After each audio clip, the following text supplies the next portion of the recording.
Before you choose the point of view that you believe might be easiest to write or even best for your genre, there are important things you need to consider.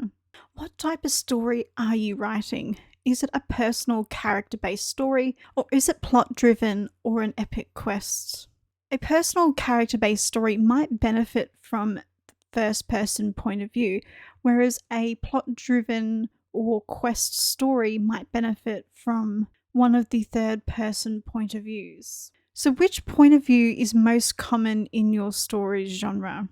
If you're not sure what point of view is best for the genre you're writing in, read 5 books that are similar to yours. Pay attention to the point of view and the narrative style of each book.